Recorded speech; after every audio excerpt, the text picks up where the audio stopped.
The Florida Gators have been very quiet in the transfer portal and for the most part with recruiting. But is that about to change? Locked On presents The Portal, the daily podcast covering college football recruiting and everything NIL. Part of the Locked On Podcast Network. Your team every day.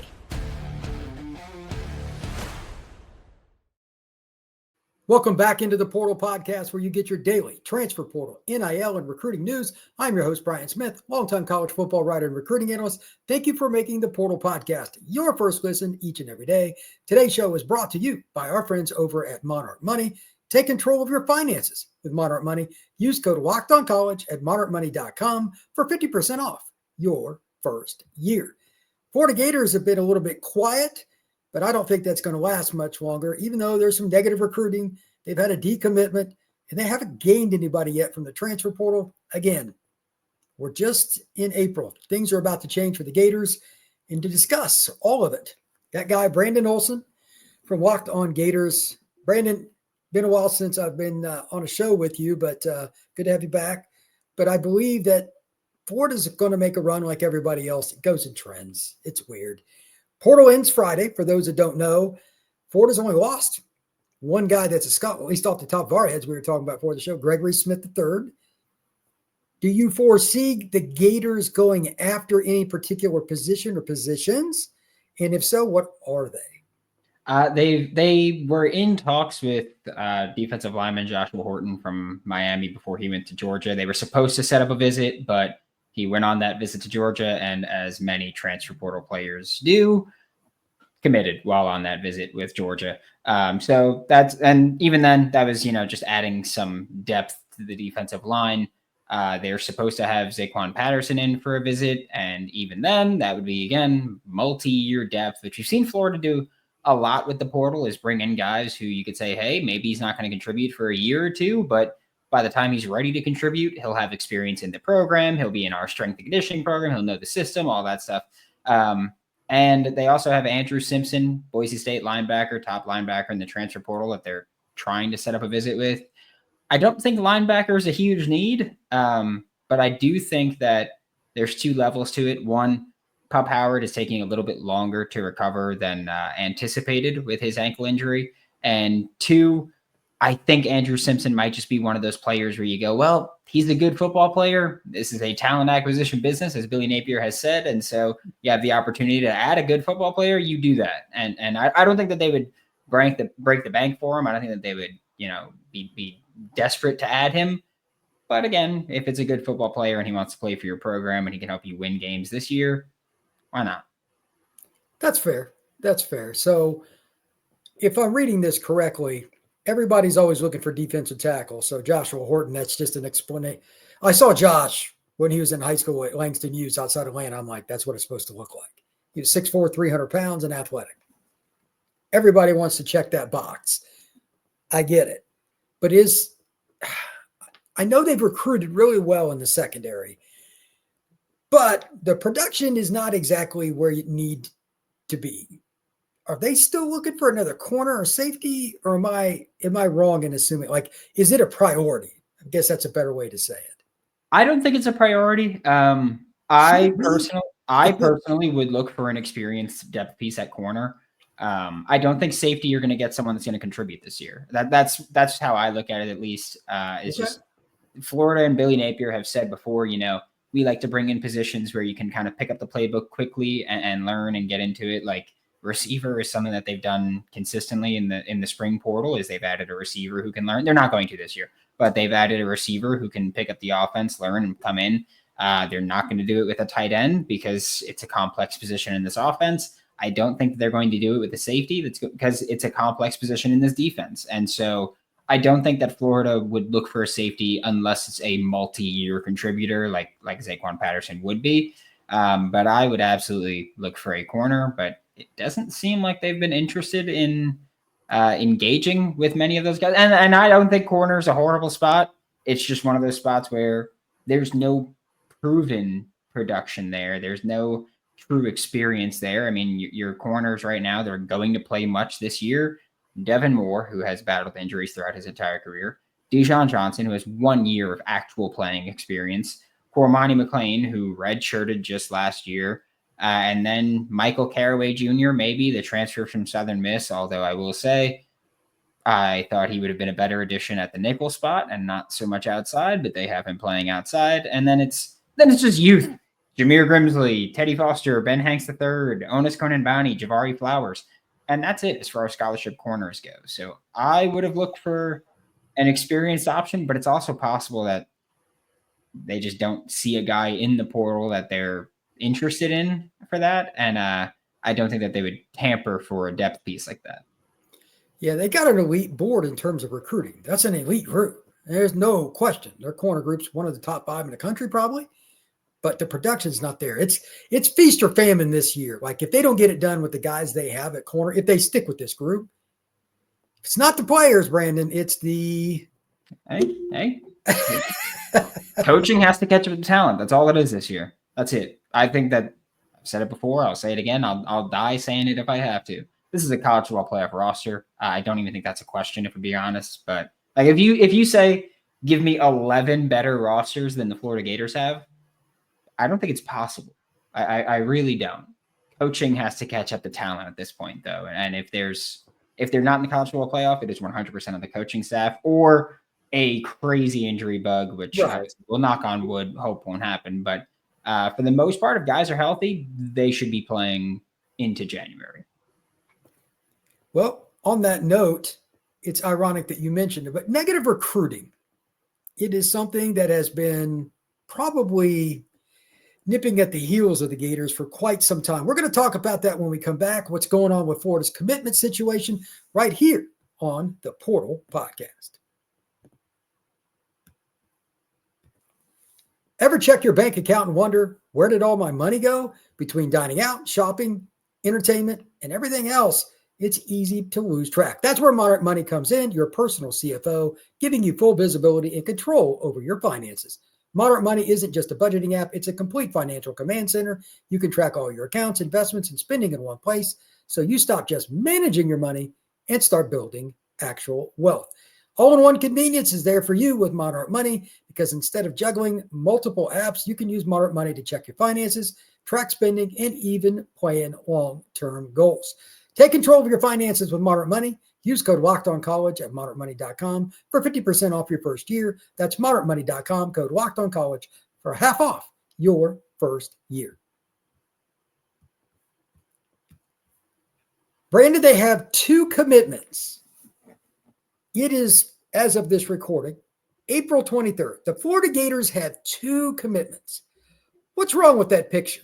I'll let you explain that to everybody for me. Hey, I think this is just one of those times, again, where we're going to sit here and look, because I know that I'm going to see the comments on YouTube about this of how we're overplaying everything and how it's only this month. And it's like, okay, sure, that's fine.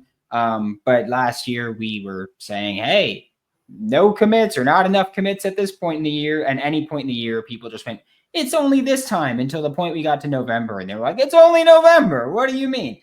So I think it's totally fair to talk about. There's absolutely, concern if you're a recruit. And this is a thing that we called it last year. Last year we were talking about how Billy Napier on the hot seat, and that's why they're not getting commits because, well, Jameer Grimsley said it best in the 2024 class. How am I going to commit if I don't know you're going to be my coach? And he ultimately went to Nick Saban in Alabama. Nick Saban retired, and he went right to Florida, his number 2. And when Scott Strickland put out that statement saying, hey, Billy Napier is going to be our coach for the remainder of the season, and he's going to be our head coach going into next year, that's fine. You got a bunch of commits after that, but commits for the 2026 class are going to say, well, how do I know that you're going to be around when I'm in college, when I'm on campus? And so I understand it. It's not me. I don't think that it needs to be this huge glaring alarm. I do think that there's cause for concern for it. But I don't think that it's this end of the world thing. It's also something that as positive or as negative or as dismissive as you want to be about it, this is something that we called the moment they put out that Scott Strickland letter was all you're doing is kicking this can down the road. It's like the salary cap, okay, you can kick it down the road, but eventually you're going to have to figure out either, hey, we're going to bite the bullet or we're going to figure something out. So I think that for Billy, you make the college football playoff, and I think that we can stop this whole hot seat, not hot seat situation. But if not, then yeah, we're going to be talking about the same thing next April. That's what we're going to do. We're just going to keep kicking the can down the road of this conversation. So I'll just ask it point blank then. Florida's schedule conservatively is one of the three most difficult again this year. Oklahoma, I think, might be even worse, which is scary, but it's very, very close. Anyway, what is your over-under for Florida's win total this year? Forget, FanDuel and everything else. What is Brandon Olsen, who knows the Gators as well as anybody? What's your over-under? I would set it personally at, we'll say 8.5. That's what I was going to say too. Yeah, I think it'd be 8.5. I think it would be where I would set it. Because I do think that this should be a 9-win team.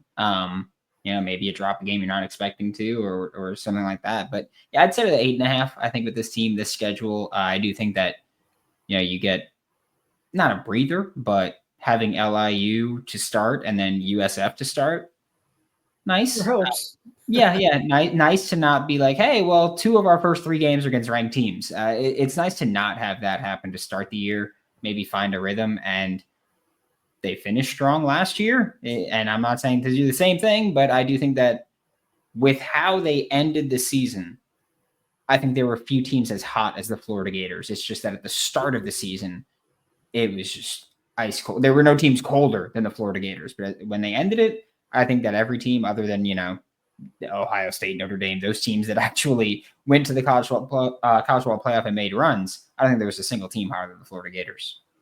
Yeah, it was weird. Florida had a very unusual arc last season, but that also brings up recruiting because while they have 2 commitments, you and I were talking about this off air right before the show, Valdon Sohn, CJ Hester, and Carr, and Kakua Alma, they've got guys that are on that fence they might get pretty soon. All these guys can play. Do you think the negative recruiting because of the concern about Billy is why more guys, and it could be any of them too, haven't already pulled the trigger for the Florida Gators?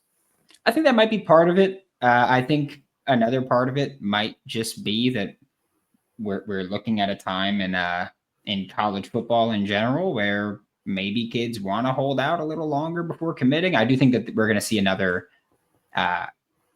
we'll say, big summer for the Florida Gators. I think that I'd be willing to kind of pin my feather in that hat right now. But I do think that right now part of it might just be, hey, why not run up the bag a little bit? Which I don't blame anybody at all. If you do it, I'll do the same damn thing. So I don't blame you at all. But I do think that might be part of it right now. And also some kids are just going to say, hey, you guys ended the year awesome. I need to see some proof of concept that that's actually going to continue, though, for once. I agree. I think that's a fair thing for the player and especially for the parents. Am I sending my kids somewhere where I know who the leadership's going to be for 3 or 4 years? Right now, the answer to that is unknown. It's unfortunate, but that's a true statement. So if Florida, hypothetically, starts the year 4-0, then things might change. Even if you don't get kids now, Brandon, we both know that in this day and age, commitment's a really loose and relative term. What Florida has on July 1st may be completely different on October 1st. So that 3-month span, you'll have the start of the season, some feeling out, a few more unofficial and official visits. We'll see. But right now, my guess, again, they're at 2 commitments.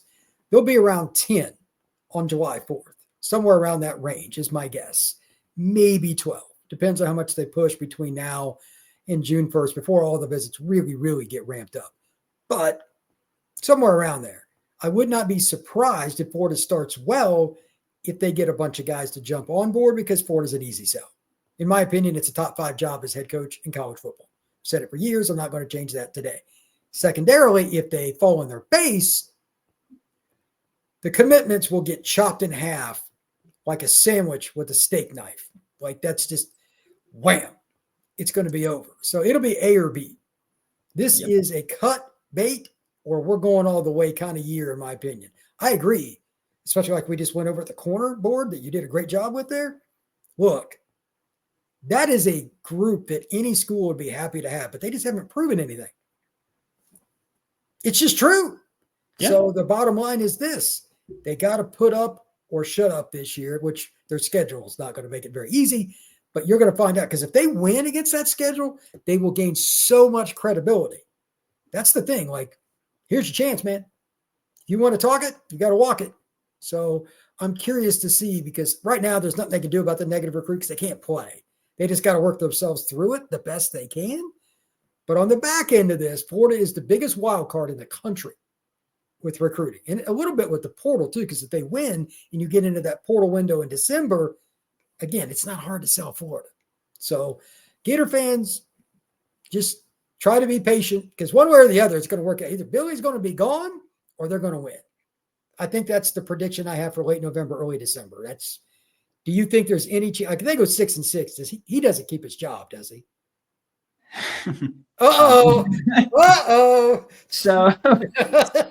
So we did this last year. We did this last year of saying, well, either Billy's going to win a lot of games or Billy's going to get fired. And then that didn't happen. And since that moment, I have been calling the administration certain words, and I will continue to call them those certain words. They're spineless losers. They are. They're spineless losers. And it's as simple as that. Like even if Billy works out, sure, the process should have told you that you probably should have cut bait at a certain point. And even if he does turn things around, like, that's great. And there's going to be people who go, oh, see, that's why you stick with it. But the flip side of that is, if he doesn't turn things around, then we're all going to sit here and say, you idiot, you should have seen this coming. So we said this last year, 6-6.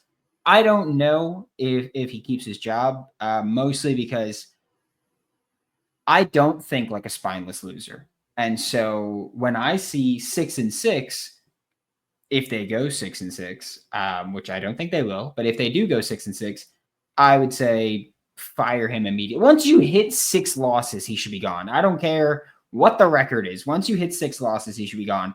If they hit 6 losses, I just don't know if they would make the same decision, because they've shown before that they're cowards. And so I don't know if they're willing to make that decision, as long as, revenue's still good.